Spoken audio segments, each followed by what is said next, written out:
네, 오늘은 이제 로마서 14장 13절로 23절의 말씀, 이 본문 말씀을 갖고 두 번 말씀을 나누고자 합니다.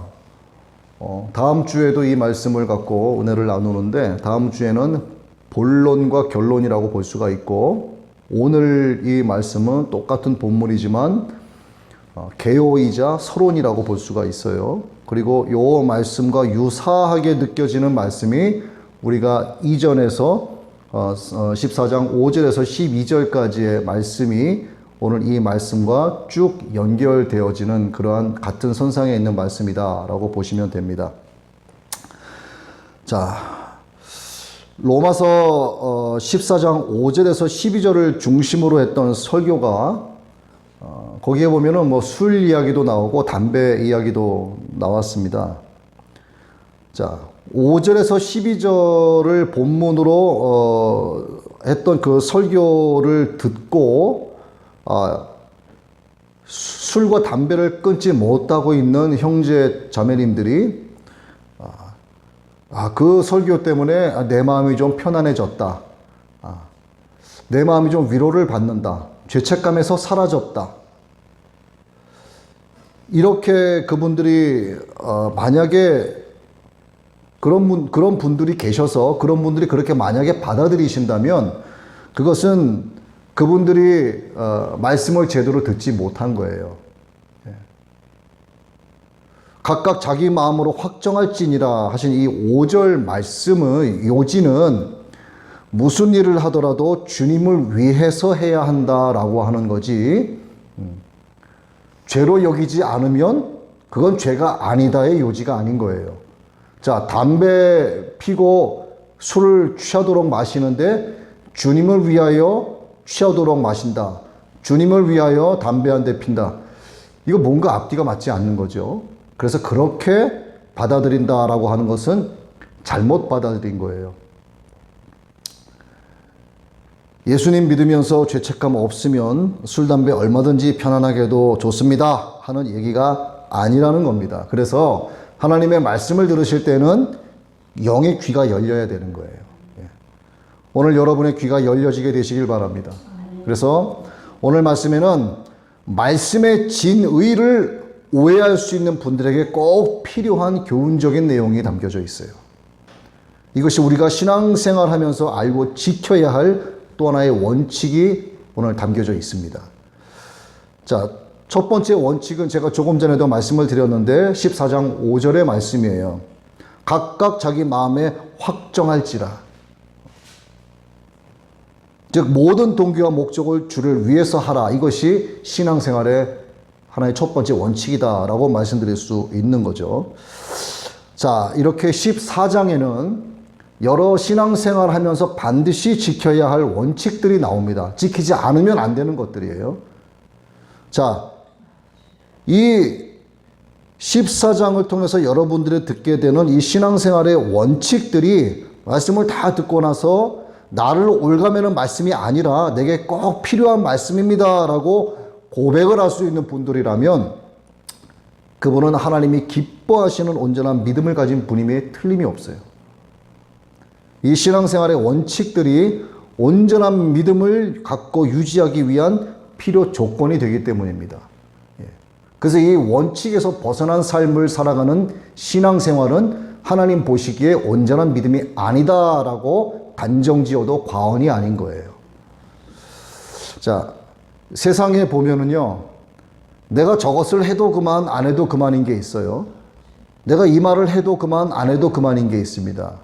이건 신앙적인 기준에서 말씀을 드리는 거예요. 내가 이런 언행을 해도 죄도 되지 않고 또 그렇지도 않은 거. 그 애매모호한 것들이 있습니다. 자, 고대에 보면은 여러 철학자들이 있었는데 스토아 학파가 있었어요. 스토아 철학자들은 이런 애매모호한 것을 놓고 구별하기가 힘들다라고 하는 뜻의 아디아포라라는 이름의 뜻을 사용했습니다. 아디아포라. 자, 하나님께서 명령하시지도 않았고 또 그렇다고 해서 하지 말라 하고 금하지도 않은 그런 행동들을 가리키는 거예요. 즉 그런 것은 실행해도 그만이고 행하지 않아도 죄가 되지 않는 것들입니다. 그러니까 대수롭지 않은 문제들일 수 있는데 본질적으로 봤을 때 어떤 언행에 대한 것을 본질적으로 봤을 때 성경적인 선악과 관련되지 않을 뿐만이 아니라 믿음의 문제, 구원의 문제와도 직접적으로 연결되지 않는 것들을 말하는 거예요. 즉 성도 각 개인의 경건한 사색에 의한 판단과 신앙적 양심의 자유에 맡겨야 할 내용들이라는 겁니다. 그리고 이 아디아포라의 대상은 뭐가 되냐면 주로 어떤 의식이나 행위에 관련된 문제들을 이것이 아디아포라의 대상이 되는 거예요. 특히 자, 유대인들을 한번 보자고요.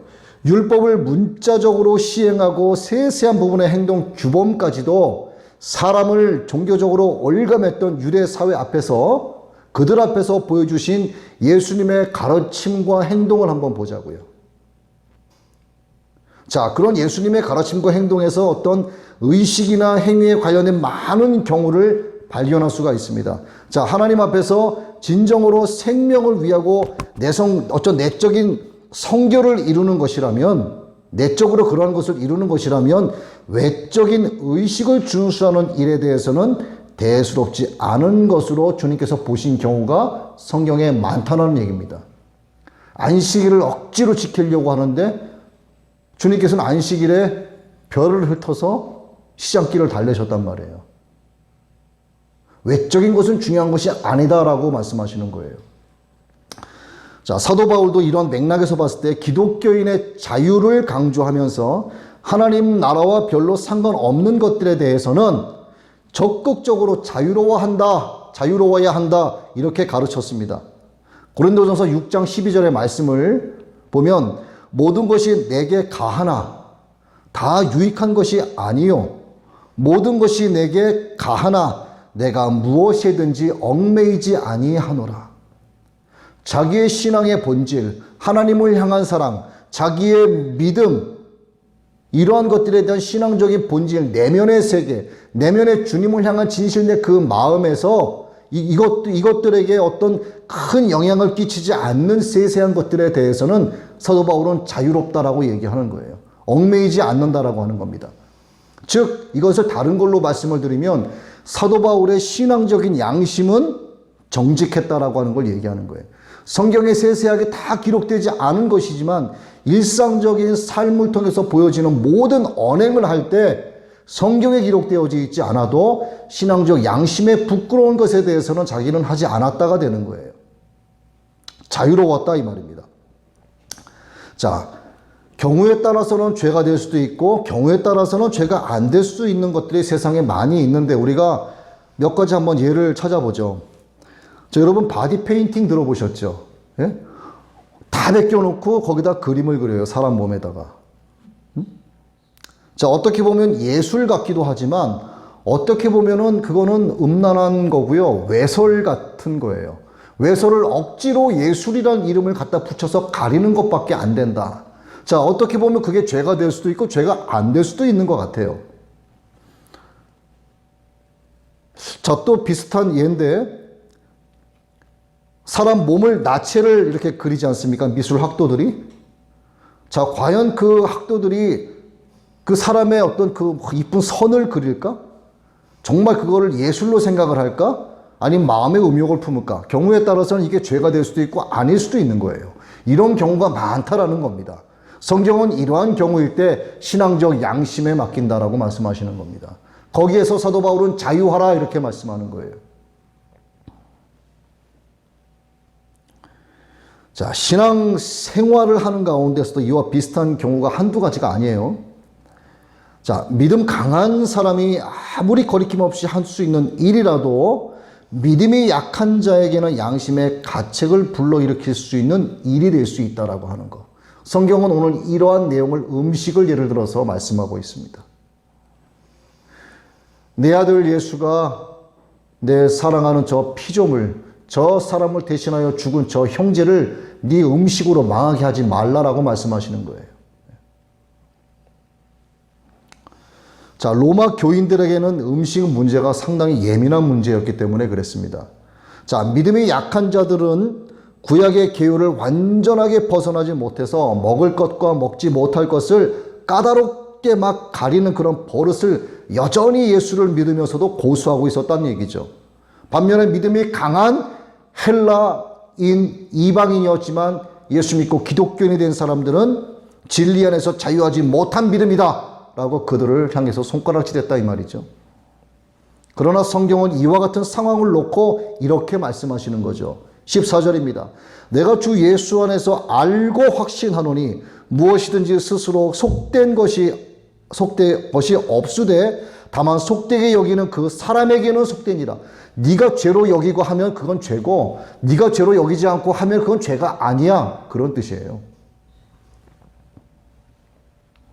또 다른 뜻으로는 세상에 있는 만물 그 자체가 부정한 것이 하나도 없다라는 뜻으로 해석이 됩니다. 세상에 있는 만물을 누가 창조하셨습니까? 하나님께서 창조하셨어요. 하나님께서는 세상의 만물을 창조하실 때 부정한 것을 창조하지 않으셨습니다. 사단의 영이 그것들에게 임한 거. 죄악이 깃든 사람의 생각과 사람의 경험과 패역함과 탐욕이 그 안에 들어가니까 이 선한 것이 악으로 변해가기 시작을 하는 거죠.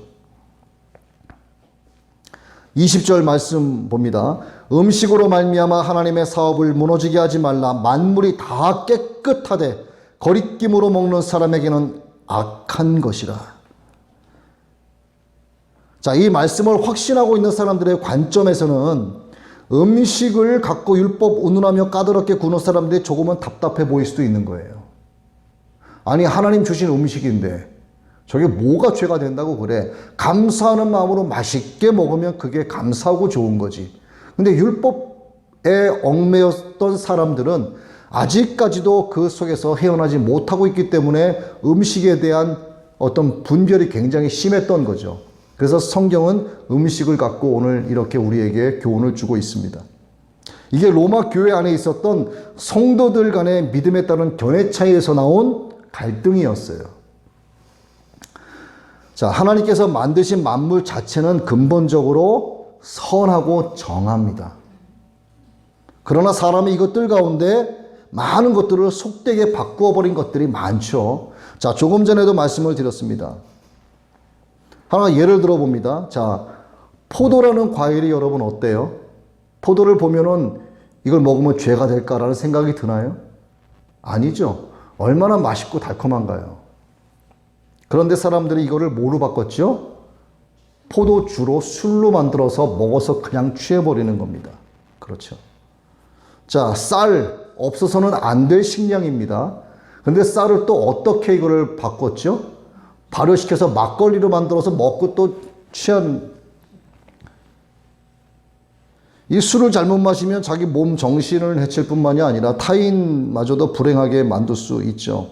가정을 깨뜨리고 폭력을 유발시키고 음란한 죄를 범하게 하고 또 교통사고들을 유발시키고 심지어는 자살에 이르게도 되죠. 가정도 망가뜨리고 뭐 이렇습니다. 자, 포도를 앞에 놓고 이거 먹으면 죄가 될까 안 될까 고민하시는 분이 아무도 없습니다. 그러나 예수 믿는 분들이라면 포도주를 앞에 놓고 이걸 먹으면 죄가 될 수 있겠지라는 고민을 하시는 분들이 계세요. 밥을 앞에 놓고 이게 죄가 될까로 고민하시는 분은 아무도 없습니다만 이걸 발효시켜서 막걸리를 한 사발 갖다 놓고 마시면 죄가 되겠지라고 고민하시는 분들은 계신단 말이에요.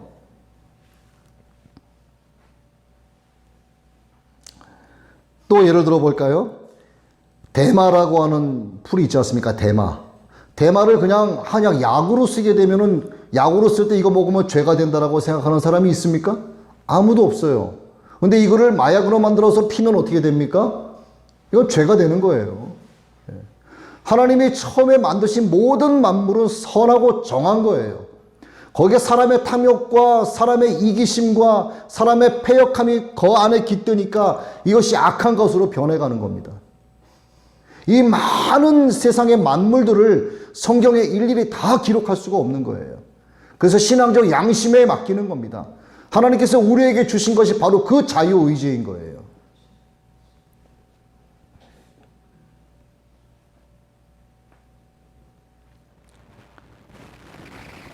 주 예수 안에서 알고 확신하노니 무엇이든지 스스로 속된 것이 없으되, 자, 스스로 속된 것이 없다라고 말씀하십니다.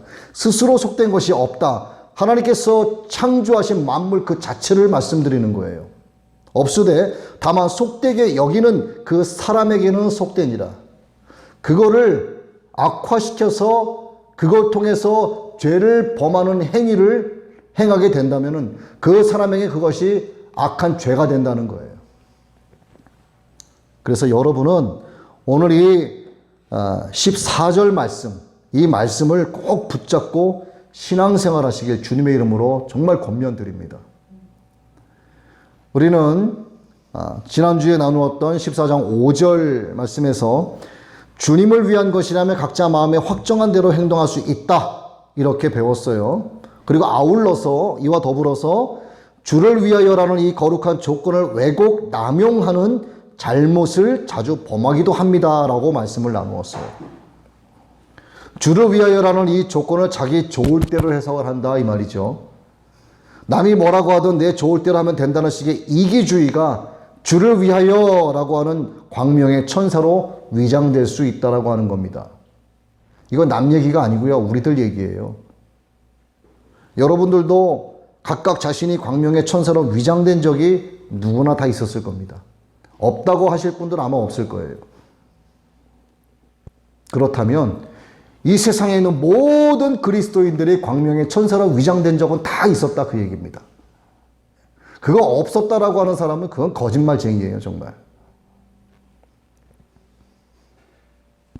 세상에는 이타심은 전혀 없으면서, 남을 생각하고 남을 배려하는 마음은 전혀 없으면서 자기 혼자 잘난 것처럼 떠드는 독선을 갖고 이거를 덮기 위해서 주를 위하여 합니다 라고 하는 말로 포장하는 경우로 가득합니다, 이 세상은.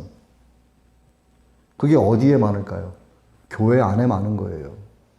그런 것이 교회 안에 있다는 얘기죠. 세상은 두말할 것도 없고.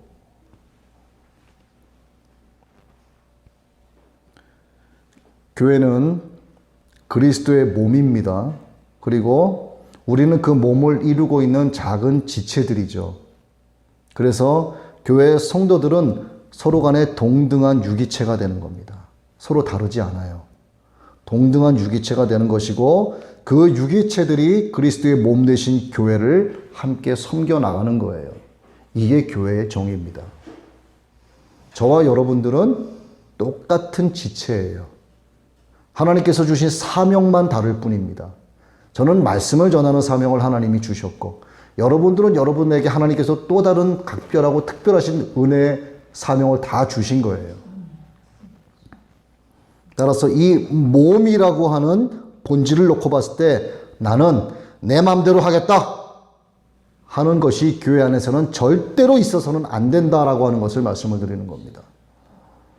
만일 그렇게 하면 그것은 자기 몸을 자해하는 행위와 똑같은 거예요.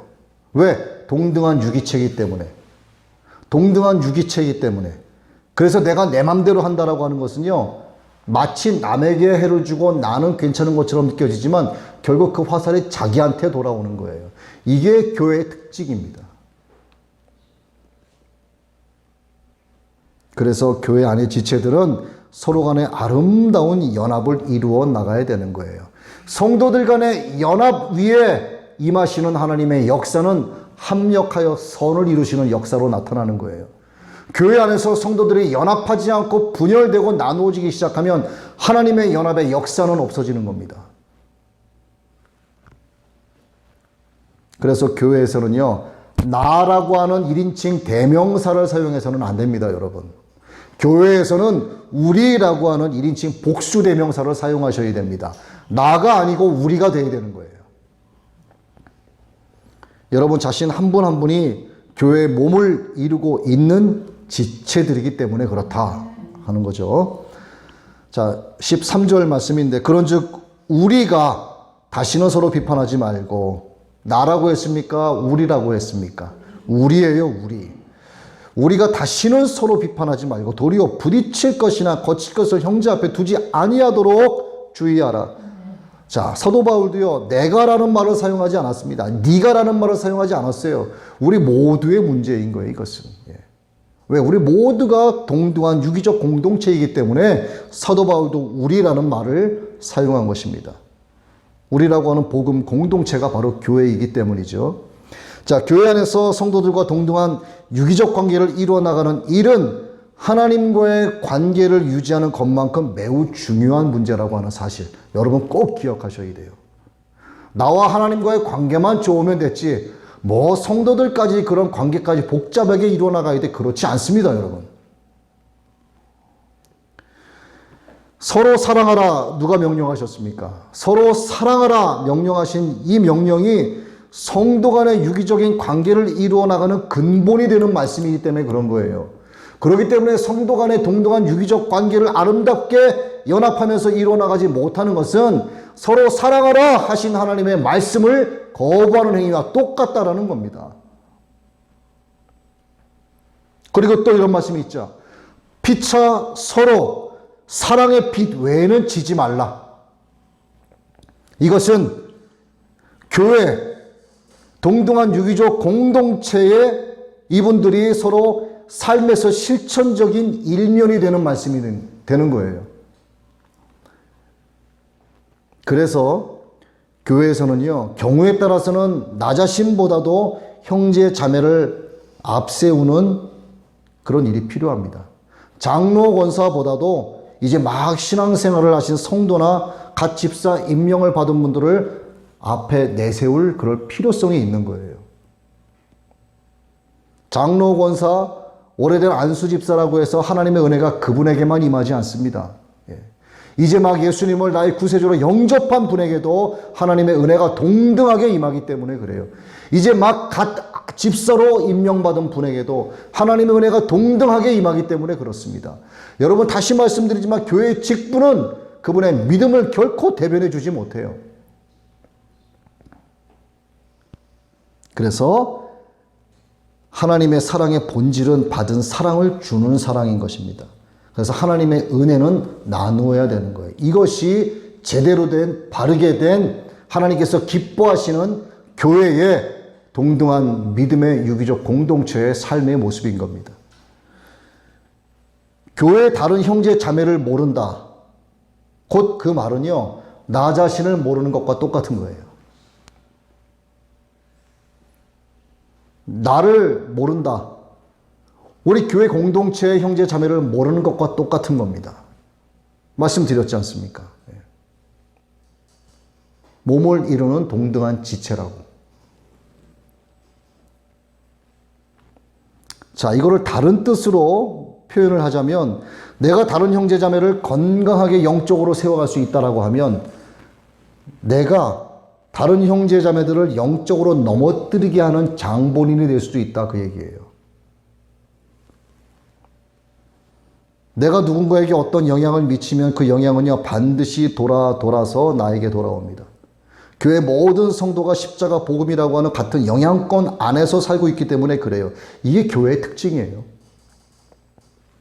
그래서 교회는 자기 개인의 생각이 하나님의 뜻을 절대로 앞서서는 안 된다라고 하는 것. 때로는 자신의 자유를 스스로 영적으로 교회 안에서 제어할 수도 있어야 된다라고 하는 겁니다. 한마디로 믿음이 연약한 형제 자매들을 위해서 내가 하고 싶은 것을 하지 않고 절제할 수 있어야 된다라고 하는 겁니다. 그 형제 자매를 위해서. 교회는 사람의 여러 관계로 비유될 수 있습니다. 먼저는 어떤 부부의 관계, 신랑 신부의 관계로 비유될 수 있죠. 자, 부부가 있는데 부부가 한 가정에 살면서 제각각 자기 하고 싶은 거 다 하면서 살아요. 아내는 남편의 눈치를 전혀 보지 않고, 남편도 아내가 있거나 말거나 자기 하고 싶은 대로 다 하면서 삽니다. 이게 함께 사는 의미가 있을까요? 이건 부부라고 하는 의미 자체가 존속이 안 되는 거예요.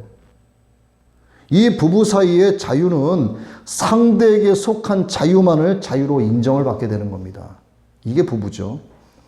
교회도 같은 거예요. 진리 안에서의 자유만을 자유로 인정받는 거지, 진리에서 벗어난, 신앙의 본질에서 벗어난, 성경에서 벗어난, 성경에서 왜곡된 자유는 자유가 아니라 그건 방종인 거, 영적인 방종이라고 얘기하는 거예요. 즉 악이라는 것입니다. 그것은. 자, 또 교회 관계는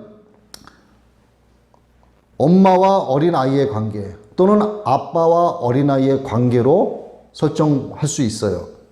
자, 아빠가 어린아이와 함께 길을 걸어가는데 아빠가 아이의 발걸음에 맞춰 함께 걸어가야만 비로소 함께 나란히 걸어갈 수가 있죠. 아이가 넘어지게 되면 붙잡아 일으켜 세워주기도 하고 힘들다라고 하면 때론 업어주기도 하죠. 배고프다라고 하면 먹을 것을 사서 먹이기도 하죠. 이게 교회의 성도들의 모습인 겁니다. 아빠는 믿음 좋은 신앙인들, 아이는 아직 믿음이 없는 철부지 성도들이에요. 그러면 성도들은 이 아빠처럼 이 아이를 보살펴야 되는 겁니다. 이게 동등한 유기적 공동체입니다. 자, 교회 안에서 이런 관계가 성립되는 것은 주님이 신랑이시고 우리가 신부이기 때문이고 하나님이 아버지시고 우리가 그분의 자녀가 되기 때문에 그런 거죠. 자, 그렇다면은 우리는 교회의 몸을 이루는 예수 그리스도라고 하는 한 가지에서 난 한 형제요 자매된 것이면 틀림이 없습니다. 그렇기 때문에 믿음 안에서 동등한 유기적인 관계를 아름답게 반드시 아름답게 일궈 나가야만 되는 거예요. 여러분 모두가 이러한 관계를 서로 간에 잘 유지해 나가시기를 주님의 이름으로 축원드립니다.